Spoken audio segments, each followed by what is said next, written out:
You're listening to the Chapter a Day Bible Study. I'm John Stange, and today we're in Joshua 1, Be strong and courageous in the presence of God. The book of Joshua is traditionally attributed to Joshua, the successor of Moses, with some later editorial additions included right after his death. It was likely written somewhere between 1400 and 1370 BC, during or shortly after the events it records.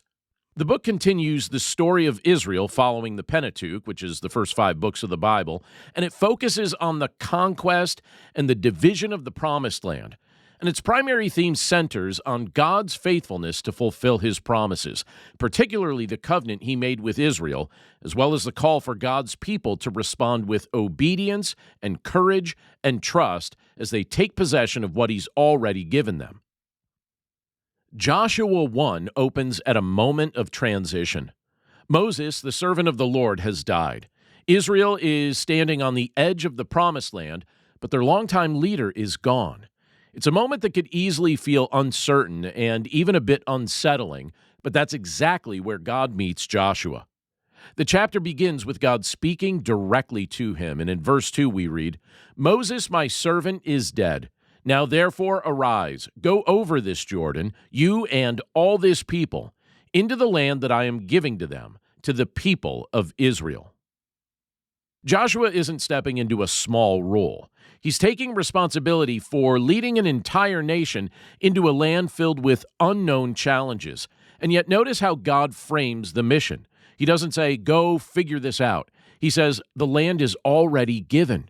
The outcome is rooted in God's promise, not Joshua's personal abilities. And I think that's an important shift in perspective that we should take some time to think about, because when God calls us to something, he isn't asking us to create the result. He's inviting us to walk in what he's already purposed. Well, in verse 3, God continues by saying this, "Every place that the sole of your foot will tread upon, I have given to you, just as I promised to Moses." And then in verse 5 we read, "No man shall be able to stand before you all the days of your life. Just as I was with Moses, so I will be with you. I will not leave you or forsake you." The foundation of Joshua's courage isn't his strength or his experience or his leadership skill. It's the presence of God. The same God who guided Moses would now be with Joshua. But then comes the command that defines this chapter. In verses 6 and 7, we read this, "Be strong and courageous. Be careful to do according to all the law that Moses my servant commanded you. Do not turn from it to the right hand or to the left, that you may have good success wherever you go." Strength and courage in this context aren't about bold personality or natural confidence. They're tied directly to obedience. Joshua is told to anchor himself in God's word. And God even makes it more specific when he says in verse 8, "This book of the law shall not depart from your mouth, but you shall meditate on it day and night. For then you will make your way prosperous, and then you will have good success." Success, in God's definition, looks much different than we often assume, because it isn't about comfort or ease. It's about walking in step with him, thinking his thoughts, and letting his word shape our decisions. But then the command is repeated. In verse 9 we read, "Have I not commanded you? Be strong and courageous. Do not be frightened, and do not be dismayed, for the Lord your God is with you wherever you go." God knows what Joshua's feeling. Fear, hesitation, maybe even some doubt. And instead of dismissing those emotions, he answers them with his presence. "I am with you." That's the steady ground that Joshua can stand on.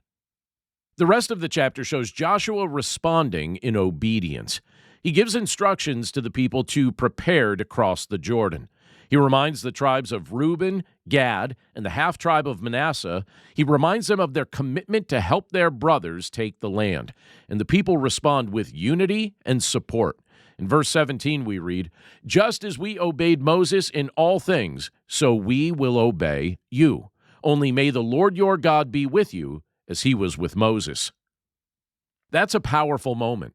Leadership transitions can be messy, and I'm sure we've all experienced things like that. But here, we don't see something messy. We actually see alignment. Well, why? Well, it's because the mission is rooted in God's promise, not human personality. So, how does a chapter like this point us to Jesus? Well, first, Joshua himself is a picture of Christ. Even his name is significant. Joshua in Hebrew is Yehoshua, which means the Lord is salvation. That's the same name translated into Greek as Jesus. Joshua leads God's people into the promised land, but Jesus leads us into something even greater, a restored relationship with God and an eternal inheritance. Second, the promise of God's presence finds its ultimate fulfillment in Jesus. In Joshua 1, God says, "I will not leave you or forsake you." When Jesus came, he embodied that promise in a deeper way. He's called Emmanuel, God with us. We see that in Matthew chapter 1. And after his resurrection, he told his disciples something very specific. In Matthew 28, verse 20, he said, "I am with you always to the end of the age." What Joshua experienced in part, we experience fully through Christ. Now, third, the call to meditate on God's word and walk in obedience, that's fulfilled in Jesus as well. Jesus didn't just follow the word, he is the word made flesh. We see that in John 1:14. He lived in perfect obedience to the Father, something we could never do on our own. And through faith in Jesus, his righteousness is credited or imputed to us. And finally, Joshua leads the people into a physical land, but the book of Hebrews tells us that even that was pointing to something greater. In Hebrews chapter 4, verse 8, we read this: "If Joshua had given them rest, God would not have spoken of another day later on." The true rest, the deeper promise, is found in Jesus. He invites us to come to him and to find rest for our souls. We see that in Matthew 11:28. So when we read Joshua 1, we aren't just reading about a leadership transition or a military campaign. We're seeing a preview of the greater work Jesus would accomplish. And we're also being invited to respond. Like Joshua, we face moments that feel much bigger than us: responsibilities, decisions, transitions, and unknowns. And it's easy to feel inadequate. But God's message hasn't changed. Be strong and courageous, not because we have all the answers, but because he is with us. Not because we can control the outcome, but because he has already secured the promise through Jesus. So today, let your courage be rooted in his presence. Let your direction be shaped by his word. And step forward in faith, trusting that the same God who called Joshua is the one who walks with you right now. Thanks again for listening to today's episode of the Chapter a Day Bible Study. For more resources to help you in your walk with Christ and your understanding of the Bible, please visit my website at BibleStudyHeadquarters.com.